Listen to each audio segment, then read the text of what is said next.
There we go. So I just started recording. That's fine. It's Skype. I'll just put the two videos together after. No worries Sorry. at all. No, all good. All the same. People are loving it, and they're gonna love the video when I upload it. So yeah, we were just talking about how you started playing guitar and about obsessive personalities. Yeah. Have you always been like that? Yeah, pretty much. Anything I try learning, I get completely enthralled in it and just do it all day, every day, without stopping. Sometimes I don't even sleep. I can relate to that completely. So with the gym, how did you get into gym jazz? I was playing with Marvin, which my band. We play fusion, and it was maybe 5 years ago. And I got one of those D-hole guitars, and I had this realization about my right-hand technique, because we were like the opening band for Alan Holdsworth's band, and we played with Scott Henderson a lot, and that genre of music, and I just realized that my picking was just like whenever I picked up an acoustic guitar, I would press a little bit harder to get a little bit of sound, but if I actually play the way I play on an instrument like this, it would sound like ants run, like there's no sound whatsoever. So I started, it's through the technique, I just started like Jimmy Rosenberg. I always loved him. That was always my go-to listening. I listened to the style for many years, but then I was just like, okay, these guys seem to really get a lot of sound out of the instrument. So I started doing that. And then me and the saxophone player just started, when we were on tour, we would stop by whatever city we were and started playing on the street before the gig. And then we started playing for like 5-6 hours on the street every day, and then like all day, and we just like we got like decent at it, and then I just whenever I'd go home, I was so bored with playing Strat and Fusion and like with the amps, I just got more and more into it, and then I just started practicing all day for like all day for years. It's just addictive, It's really addictive. And especially guitar, more so than any other instruments, because there's just something to the nature of guitar. You can just sit down, you put some video on with some instructional materials or a player you like. Mm-hmm. And there's something hypnotizing about practicing guitar, more so than I found practicing violin or piano or bandoneon. There's something about the guitar.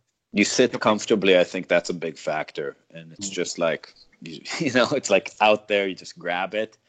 It's out all the time, yeah. Yeah, there's something about it. But yeah, man, you're helping a lot of people. I mean, it's like the information is very pristine. Now, something I really want to get into with you is, you think, like, I'm not sure, like, exactly if we think about things in a similar kind of way. But how do you, as somebody who learned the instrument from scratch later in life, what do you see as like the most effective way of putting it together? Like, how do you think about navigating through harmony? Let's start there. Yeah. Well, no, I have this YouTube channel, right? There's lots of videos on it. Mm-hmm. I think some people really dislike what I'm saying in those videos, because I'm basically saying in this video, don't think too much about theory. Just think about, like, where's the good stuff on the guitar? What are the frets? but that's theory. Yes, but I don't. I'm not saying like forget it. I have this video called "Forget About Mode," and that's because there's a reason for that. See, I learned to play 7 instruments, and I always try to find the shortest way to reach a professional level on each instrument. Of course, I can be sure that I found the correct way, but what I do is I study the instrument first. Like, how does this instrument work? Now, for instance, a violin, how a violin works is that every violin player learns where the notes are on the neck early on. Right? It's how you play violin. There's no frets, right? You have to play in tune. There's not so easy. You cannot shift your hand that easily because it gets very difficult to play in tune. So you learn all the notes in the lower positions, and you work with note names. That's how violin players play. That's why most violin players can read, right? So if I would say to a violin player, okay, we're going to learn how to improvise, I would talk about note names. But now if you think about how guitar players start to learn guitar, they don't start to learn it. They start learning chords. Grips, shapes. chord shapes, right? That's what I learned. Like, oh, this is a G chord, this is a C chord. Nobody's talking about, no, there's a major third in this G. No. So you have to put your finger like this, right? Why are people teaching guitar though? Because it gives you the fastest result, right? Mm-hmm. So I just extrapolated, or Mm-hmm. I just amplified that to everything on the guitar. Doesn't matter what it is. Could be solo, could be chord solo, anything. I just say, okay, put your fingers here and here, and you get a good sound. So, and then I just say, okay, the chord's E7. These are the things that you can do on guitar that sound good as a basis, right? And if you got that and you want to do no more, just go transcribe people that you like. What are they doing on E7? And once you Mm-hmm. got that, you can play it in any key because you just have to shift it up and down to get it into other keys. That's how I think about guitar. So on guitar, I never think about the notes. I actually don't even know the notes on the neck. I Mm-hmm. mean, I know on the low and high E string. And on violin, I know every note. You can stop me at any time, and I could just completely tell you what I played and write it down. On guitar, I could tell you the shapes I was using, but I couldn't tell you the exact notes. Mm-hmm. Not to say Yeah. that, right? That's my way, and I think it's the quickest, it's the fastest way to learn something on the guitar. What I would argue is that, I think that it's the quickest way to learn this style of music. But the problematic piece is that it won't translate to other styles of guitar playing because other styles of guitar playing come with their own bag of shapes, right? That's true. And you have to learn those shapes. That's right. Right. If you tell, okay, we're gonna play some BB King blues, I would suck at that Yeah. because I've never studied that. But I know I would probably be able to learn it pretty quickly by transcribing those kind of players for half a year. Yeah. Yeah. I think that's true. But I mean, you've been like really living and breathing this for years now, right? I'm assuming this has become a very central piece in your life. I know that. Um, do you ever get, I don't know, claustrophobic in the style? Do you battle with that feeling? Um, you know, uh, not really. And the reason I got claustrophobic in tango, for instance, I got claustrophobic in classical music. But I never got it in jazz because the great thing about gypsy jazz in particular is that anything is allowed, right? You could play really old school, right? Like really old school, uh, not even Django style, but maybe the old school after that, like those the gypsy, the Sinti style, and play those kind of phrases like Charles Will Smith, Mm-hmm. or go a little bit more modern, maybe a little bit towards like Stocklow. It's still very lyrical, still very rooted in Django, but there's lots of other stuff in it. There's some flamenco stuff. Or you could go completely the other way and go completely outside stuff like Andre Mognaro or Birelli. Mm-hmm. Or you could go the waltz way and play all those great waltzes. There's so much stuff you can do with gypsy jazz. And then the great thing is all these people, they meet at festivals. Like Right. someone, and then you just jam for 10 hours a day with those people. Everyone with their own little color, their own voice, and everything is allowed. But if you go to a bebop session and you start playing swing, You're out. I Yeah, mean, yeah. Everybody thinks. but that's really the point of the session, right? We're going to play bebop here, or we're going to play this avant-garde style. Then you have to do that, right? But gypsy jazz, you can do all of it. The thing that's so mind blowing to me about gypsy jazz, it's almost like, because it's a style not really geared around an era, but geared around a person, and more so than any other style of music. I think it creates a sort of atmosphere where you have to celebrate individuality, because it's like, in one way, everybody is so the same and shares so much, because it's like, without Django, what is this? It's nothing. And this is like, there's a central figure, like, and then like the micro differences, like that's the thing that blew my mind, like listening to, I think it was Amadi Schmidt, like when he was saying how all the brothers technically play completely different with their right hand, and like the information's not passed, and you're really encouraged to explore the instrument not only melodically and harmonically but technically, right? Yeah, It's and like, there's a thing about gypsy jazz, which is also very unique to gypsy jazz, I think. If you listen to gypsy jazz, like traditional gypsy jazz lineup with a rhythm guitar, the rhythm guitar player is not really doing lot to interact with the solo player, right? It's just laying down the rhythm.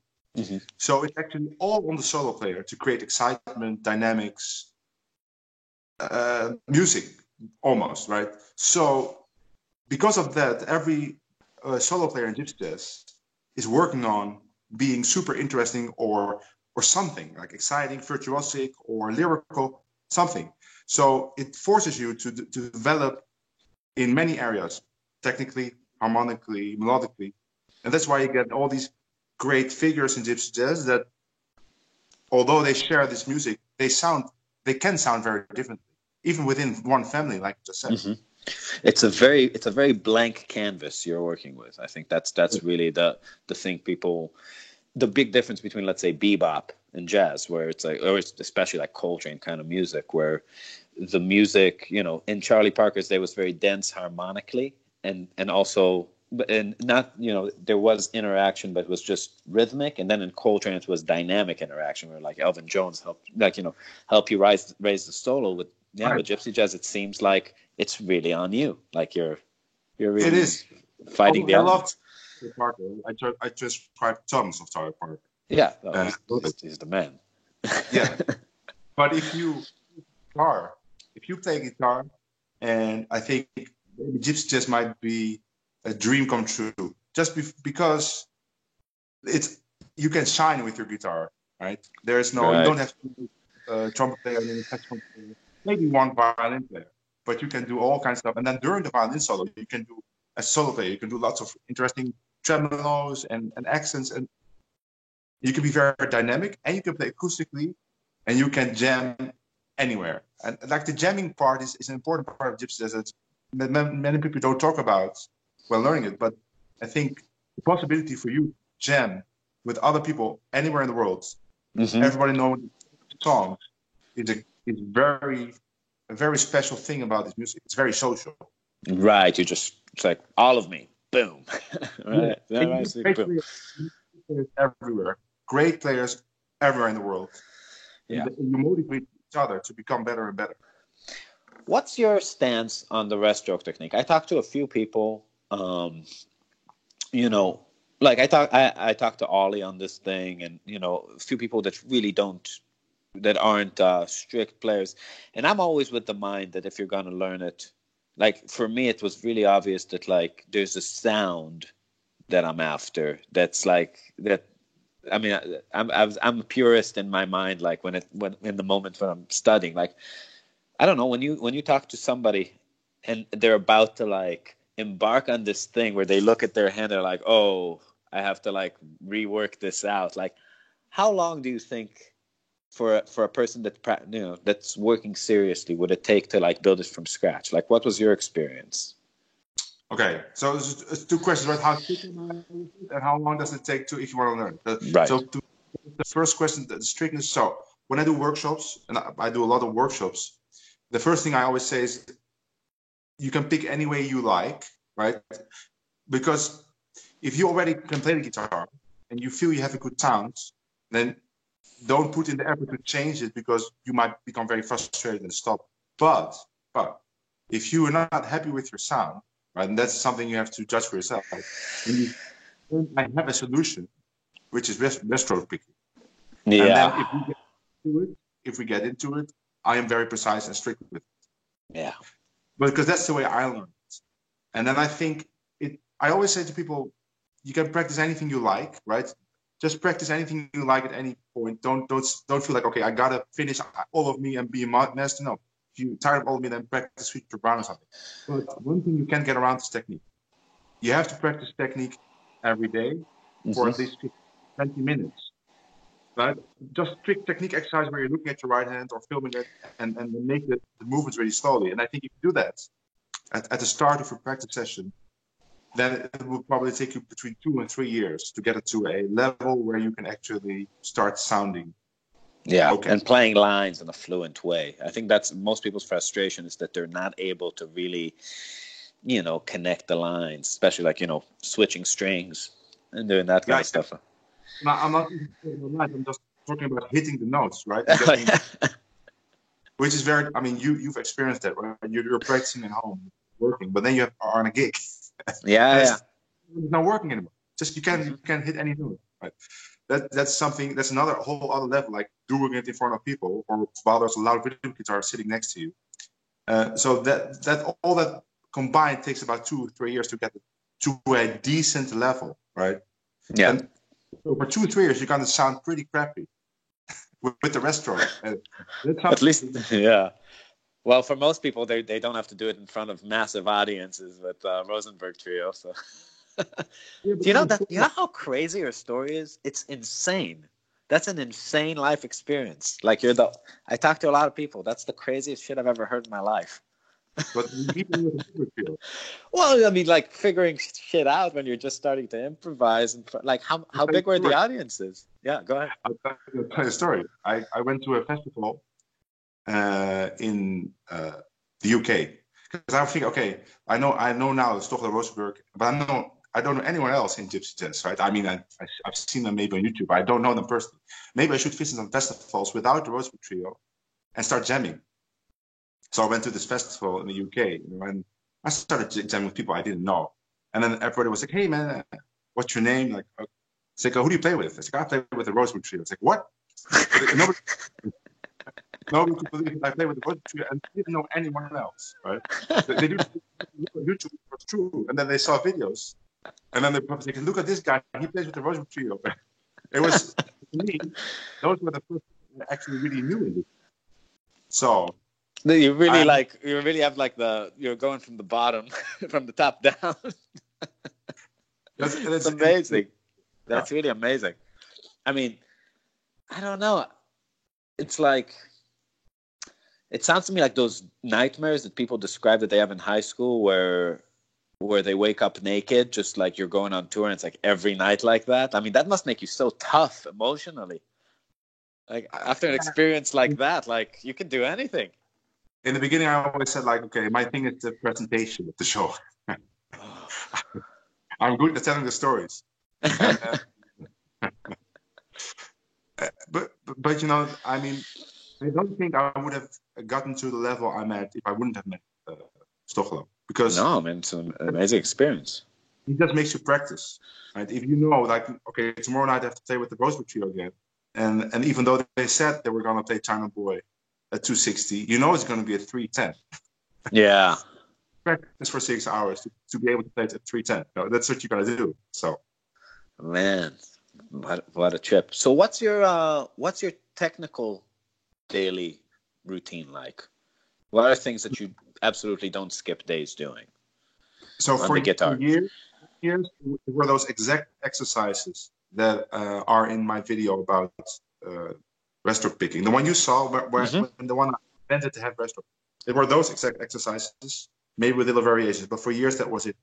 And after maybe like 5 years, I switched to also playing like difficult stuff from repertoire I transcribed. Right, stuff from the Rosenberg Academy, just really difficult phrases that I felt if I would be able to play that stuff at speed, it would be very beneficial. So I made a video about that too, right? It's called like Advanced Technique Exercise. I have a video on my channel called 3 Advanced Technique Exercises, and basically it's just 3 licks from the Rosenberg Academy from Stoffler that are just very challenging to play. Now that's what I do, right? I have just stuff I like to practice out of transcriptions that I made that is very difficult. What are some of the hardest things that you're still not getting? Like things that like have been your. I mean, everybody has licks like that. There's just been like, that picking pattern. I'm trying to think. But things are still challenging. I mean, like many months it was actually the first pattern of Rhythm Future. You know, like this thing.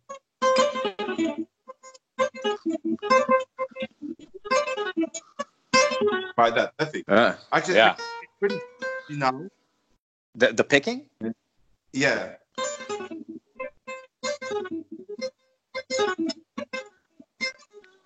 Okay, yeah. I'm not playing it from. Yeah. What's going on? So it's like that. What's going on there? Yeah. Well, Django picks every note, but there's no way I will show you how Stoffler does it. Stoffler does it like this. Uh, Ah, that is just impossible because if you watch the video he made on YouTube, Within Future Live, it's so fast. I think it's 340 to play the double downstrokes. I don't even understand how he does that. yeah. I mean, they just do it like that. That's the thing. It's like but I don't know. I don't understand how Michael Jordan jumps that high. You But know? every time he will play live in front of me for Road Academy, and I look at his right hand, I'm tendency to switch over to how he's doing it because it looks so freaking relaxed. It looks so weird. But then when I try at home, it's like, okay, there's no way for me to do it like him and still be this relaxed, right? Is Mm-hmm. something you work with, or I don't know, do it that I still haven't discovered. So I always recommend people not to do it like that. Just if you can alternate on a string, just do it. It will make your life easier. Yeah. Well, I mean, there's something to be said though about a style like this that has vocabulary. This is something I talk a lot about because I'm with the mind. I think it's coming from fusion and coming to gypsy jazz later, but also playing different styles of music, all within jazz. That I'm always thinking about phrases, transcription, more like Legos, and playing a solo is like a construct. And the thing is that like if you're building your stuff from Legos, you get first of all it's quick, and this is what you're talking about. It gets you there first, and when I see Gizmo Graph playing or somebody like just with immaculate just right hand and sound and everything so together, the one thing that's evidently clear is that people have played these phrases in a loop for many many years.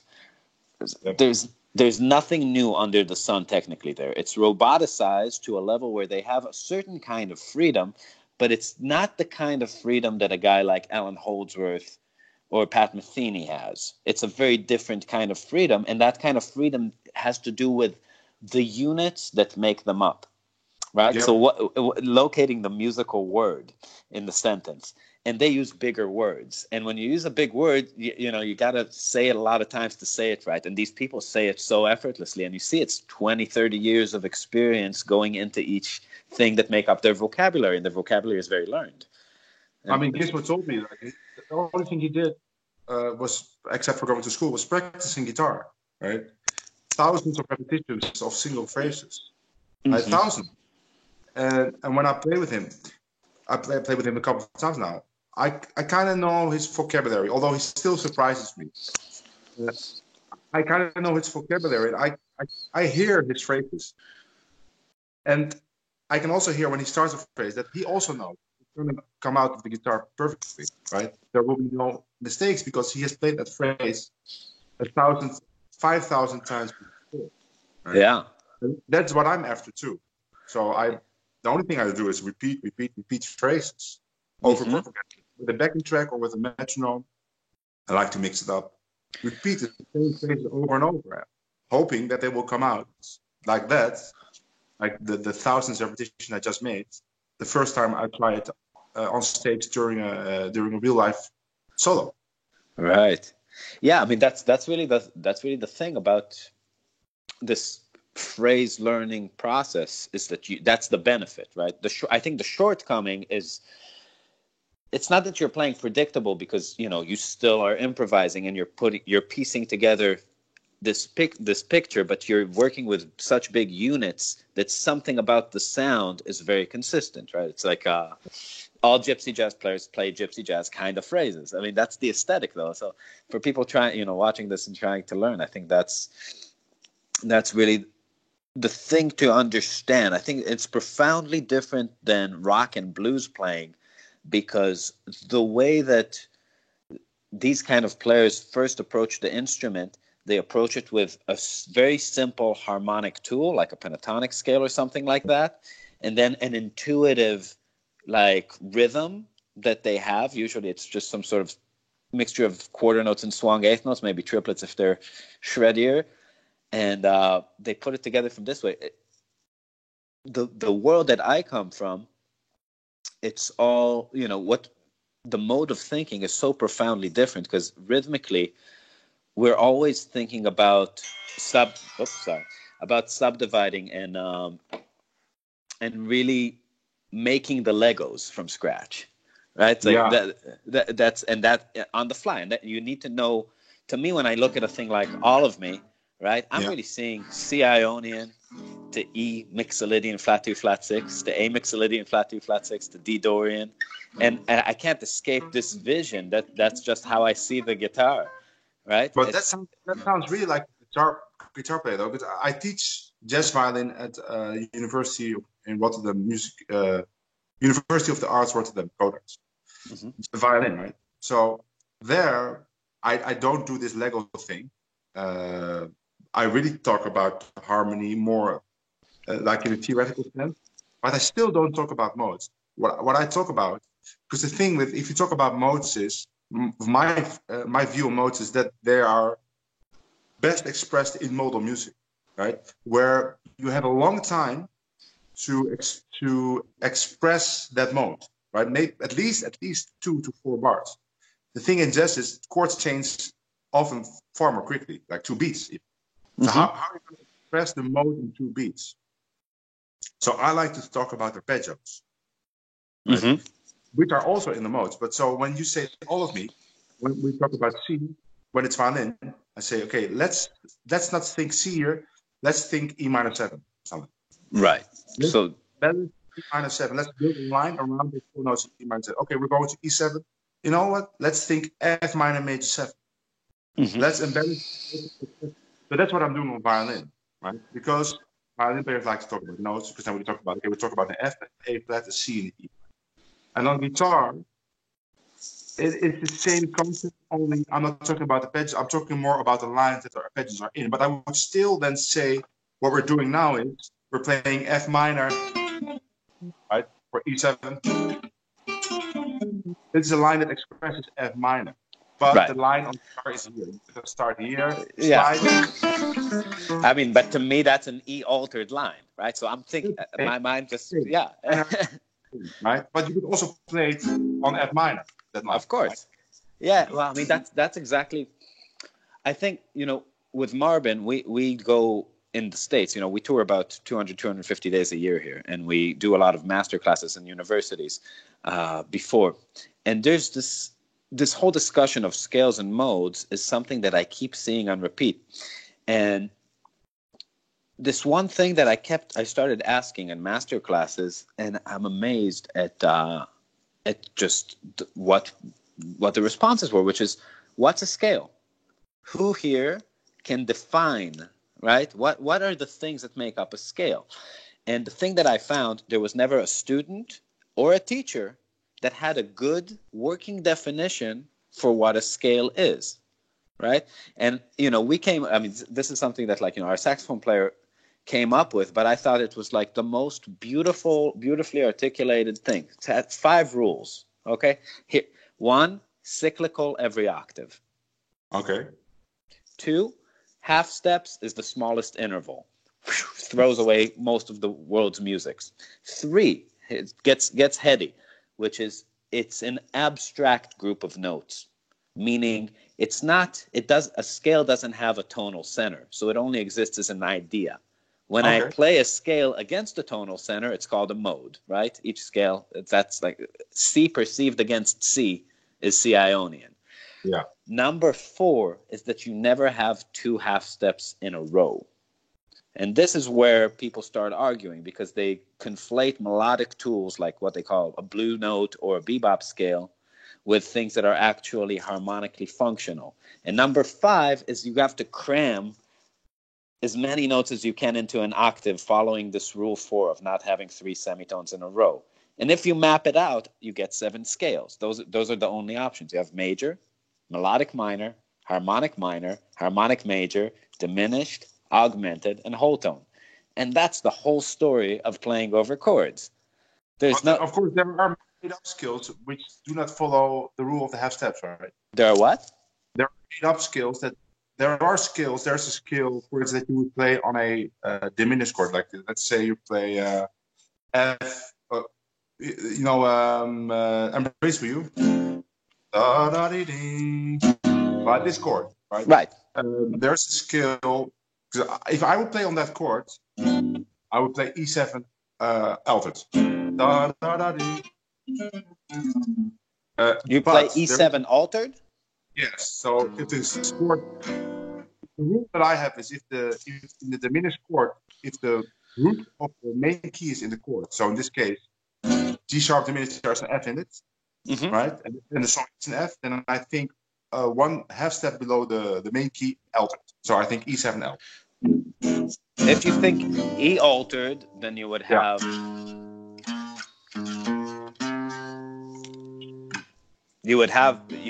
a C natural, which is the major third of that A flat diminished. But what that would sound very out. No. No. The correct scale, if you want to call it, the correct scale would be C major harmonic. Yeah. Yeah. There's also C in that. But, well, I mean, I would on a thing like that. I mean, that's the problem you run into. I guess the two diminished chords you would find in gypsy jazz would be one of them would be a substitute for like a secondary dominant, like which is obvious. That's just like the harmonic. It's the same as like a D7.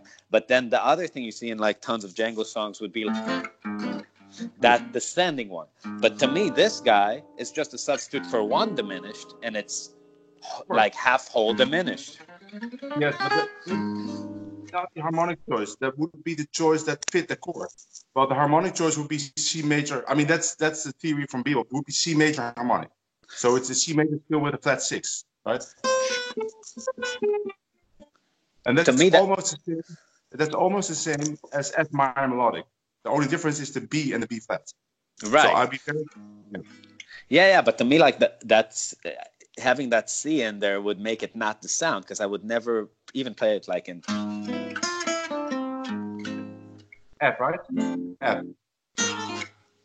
Now. I mean, here.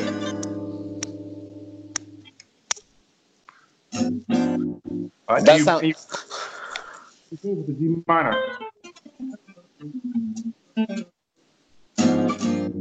I mean, nice.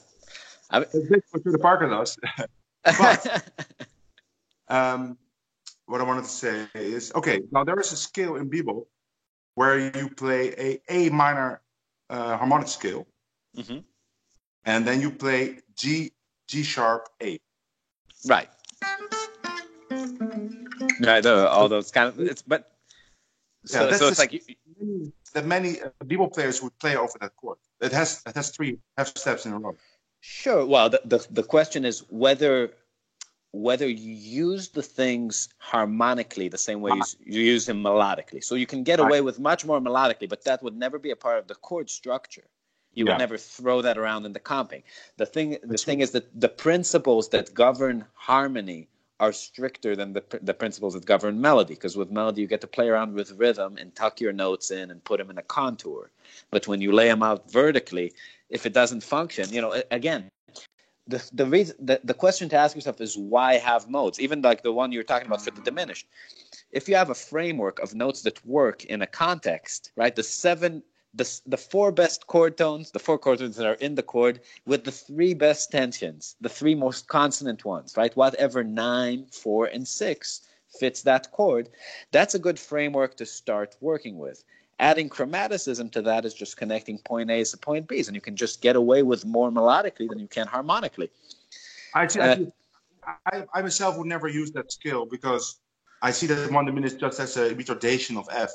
I mean, you can play that. There's many songs that are just 1, 2 bars, 5, and then 5, 1, like Coquette, right? Right. 1. You can always put a diminished chord there. Right. Right? And that's basically the same change as Embraceable You. It's the same changes. Coquette has the same. The first 8 bars of Coquette are the same as the first 8 bars of Embraceable You. Only people tend to play the diminished chord in Embraceable You and not. Right. Well, so for me, it's just 1. It's just 1. And if I want to, I could play something that resolves to 1, which can be diminished scale that you talk, or it could be the major harmonic scale, or it could be the altered scale for a half step down, or it could just be a dominant that resolves to 1 anyway. So Sure. Yeah. I mean, I think the question, if you're working with a very blank canvas and your rhythm players are just kind of playing 1 and 5, then you can do whatever, you can dream up those substitutions. The problem is, as the music gets more arranged and people are playing this stuff, then they will make the stuff you're playing sound out, well, if you're. but if a guitar player plays 1, right, let's say 2-5-1, F, I still like to play. Right, I still Sure. play on that 1. I play my diminished arpeggio. It just creates because as the audience you will still hear me playing also a resolution to 1. I just arrive at the 1 later than a rhythm guitar. Mm-hmm. And if you watch the Rosenberg Trio play, that's actually basically how they play. Like Lucius doesn't play. No, he plays.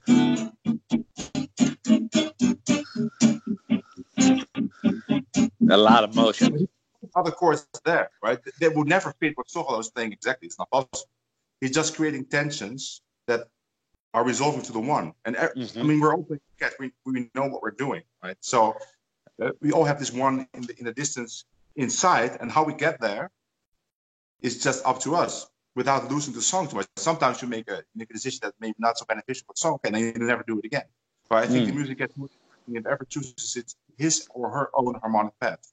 Right. So you can embellish that. You can play that diminished chords or not, or you play it when they're not playing.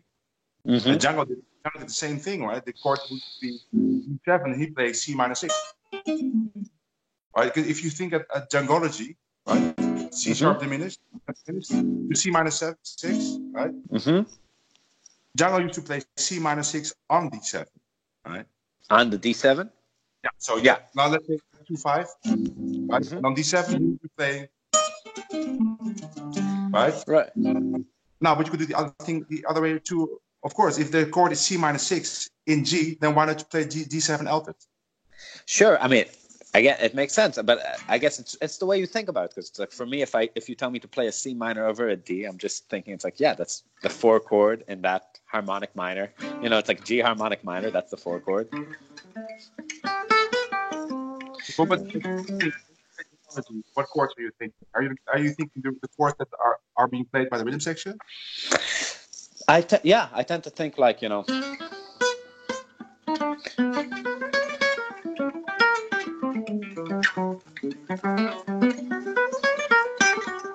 right, yeah. That's good. You know what I'm thinking? I'm thinking A7. Mm-hmm. And then C altered. G. You think so on the C minor? What are you thinking? D altered. So A7. And then on the B flat diminished, I'm thinking F sharp 7. Yeah, and I'll play a solo. You can still hear the song, right? So listen.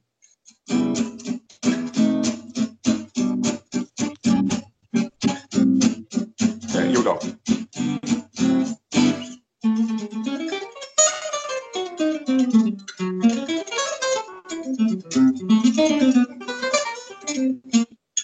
You still hear it. So now sweet. C sharp have diminished, C minor 6, but could also be thinking A7 to D7 altered to F sharp 7. These are all substitutions for the same functions. Sure. I'm thinking functionally always. I think, and they're all leading to that final G, and you're just traveling that way. B flat diminished is the same for me as F sharp 7 altered in G. But I just told you, right? If the diminished chord has the root of the main tonality, then I just think altered a half step down. Mm-hmm. Mm-hmm. I understand. It's not. Yeah, I mean, I guess it's so similar to the melodic chess. I mean, it's like there's subtle differences, but if you're playing like, to me, like, if you're playing a line that's voice led and like, has like strong rhythm and great sound, I mean, it all works. It's like, that's the thing. It's melodically, it's fine. It all leads to the 1 chord. Mm-hmm. I mean, why would you play D7 on D7? You could also play A flat major 7, right? Just it resolves a half down to D. So what do you think about, like, let's say like another situation that has diminished, that's constant in gypsy jazz, like when it goes to the 4 chord in Django's Tiger, like that, like, those kind of turnarounds where it's just like, the 4 sharp 4 diminished, 1 within the bass, and then like, 5 of 2. for me that's super easy. You could talk about all of me, right? The last 8 bars, same, right? Sure, F, same thing. F, right? But let's say it's F sharp diminished. F sharp diminished, right? So F is 4 chord is C. That's basically the same as the 2 chords, right? So it's D minor 7. Now, the F sharp diminished is a subdominant in 4, a raised subdominant, just like it would be F minor, right? And F minor is just a substitution for G7 altered. So you could just be playing a 2-5-1. Da, da, da, da, da. You could play 2-5-1 if you want. Really? Right? Yeah. But that's what you tend to think. Yeah. Or you could play diminished if you want. If you want, and you play B7 alto. Again, it's a diminished chord with the root of the tonal of the main key in the thing. So just play B7 alto.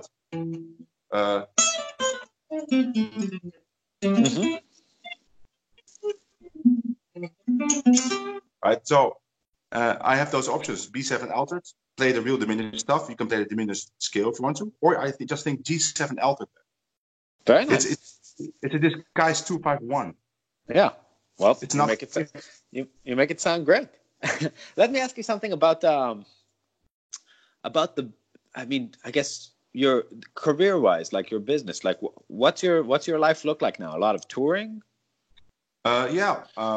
Until this today, actually, the past moments were only like traveling and playing shows. Playing festivals. So with Gypsy Jazz, what you do a lot is, of course, you have the local things with your local musician town, but the big events are always the festivals around the world, right? So, what are your favorites? In Europe, of course, there's Samoa, the big festival. It's now in Fontainebleau, but there's also a couple of great festivals in UK. I just played March Manouche in Wales. But there's one in the summer. And then, of course, the US festivals, which are all great. So you have Django in June, which I did last year, not this year. Django Fest Northwest, which I did the last few years, and probably I'll be there this year too. We're still working out the details, but yeah, I was semi-invited already. Great. You have Django Agogo, which is in January, which I did once. It was in January, I think now it moved to February. And there's Django Fest Mill Valley, which is in San Francisco, which I did last year. So we're on a rotating schedule with the festivals. Of course, you cannot do the same festivals every year, right? So yeah, I did last year, and this year it's someone else. Maybe I'll do it again in 2 years. And, you never bring? Do you ever bring your own band, or do you just find locals to play with? You know, especially when you play in the US, it's very costly to bring a whole band. So either it has to be very well-known bands, right? Like, let's say they want to invite Les Doigts de l'Homme. Then you got to invite the whole band. That's the band. But most players in Gypsy Jazz are their own person, right? Like you have Topolo, you have Moses, you have Angelo de Bar. So, and because, like you said, because basically the repertoire is kind of set, like there's songs you play, then you could match a good rhythm section with any solo player. Usually when I go to the US, I play with either local rhythm sections or like we did in Taipei, where it was Dennis Chang, Sebastian Kalimberger, me, and Kumiko, bass player from Japan. Then we just made the band there, like we played together, Yeah. And everybody brings his own or her own favorite song, and then like, I want to do this intro, this outro, and then you set. How about writing? Do you write music? Yeah. In this genre? Yeah, I've written many tunes, and I try to be smart at it. So I try to write a tune. Like, the A part is kind of like China Boy, but has this change. And I change the rhythm to this. And then the B part is the bridge of this other song with this modulation. So then everybody can learn quickly. So you can just communicate it on the fly, play your head. Right, so then you can play on a gig with people that you've never played with before. Yeah, because I would see if you're not traveling with your own band, that's probably a challenge that a lot of people shy from. I've never traveled with my own band outside of where you can drive. Yeah, and you're in the Netherlands, right? I'm in the Netherlands. Yeah, so I can drive to many places. I can drive, but if you're in Germany now, when I play in Germany, it's going to be with Gizmo. Mm-hmm. Because he has his own band there, his touring band, and what he does is he invites people to play with his band, right? So, okay, let's gig with Christian, let's do a gig with Tim, let's do a gig. I mean, he can invite many people, and then I just listen to his CDs to see what his repertoire is, and then wonderful, man, that's so good. Well, dude, I'm not gonna take any more of your time. Thank you. Like, this is amazing, and you're an amazing dude for doing it. And it's gonna get to a lot of the Marvin people. And where can they find all your stuff if they don't know you? The easiest way, of course, is to go to my YouTube channel. If you're looking for the instructional stuff, my YouTube channel, which is just my name, Christian van Hemert. It is Christian with 2 A's. It's gonna be spelled above, yeah. Yeah. And I have tons of videos. Great videos. How to play gypsy jazz technique, and it's kind of a mess now because there's so many videos. I should make maybe a video with video to how to navigate through your videos. Yeah, I haven't made a video in 3 weeks now because I was touring the last 3 weeks. I will start again this week. That's for the instructional materials. If you want to know where I'm playing, I'm not very good with updating my website, but lots of stuff is on my website, so that will be just christianvanhemert.com. I also announce everything on Facebook, so you can check on my Facebook. And I'm trying the Instagram thing now. I'm not. Oh my God, it's a nightmare. 1 minute videos. Yeah. YouTube is the best place to watch my instructional material. I guess that is what your audience is probably mostly interested in, to watch the instructional. YouTube. Yeah, and also your music. My music. I'm on iTunes, of course. If I'm in the US, I will be in Jungle Festival West. If it will happen, I will be there in September. Let's see. I'm not sure. And otherwise, just follow me around in Europe and watch on my website. Dude, I have a whole other kind of respect for you now, knowing what I know about like how you started. Like it's crazy. It's mind-boggling. I was just lucky. Well, no, it's not that you were lucky and you were unlucky. You had probably like some of the harshest nights like musicians can have, just like and then just go shed. I don't really hear recordings. Are there recordings? I don't think so. It was before the time that people were streaming stuff. I think I got lucky. You're so lucky, dude. Because everybody would be like just posting things now. Kristen's first gig, Kristen's second gig, Kristen's third gig. No. Dude, thank you so much for your time. This has been really awesome. And I mean, sharing your mind and your past and everything. Really, really amazing. I hope it was not too theoretical. No. People here are nerds. They love this shit. Great. Okay, well then, thanks for the interview. And yeah, we'll put it together, and I'll send you a link. I hope we'll jam one day. Yeah, one day we will. Sure, of course. When our paths cross. Okay, man. See you, dude. Bye.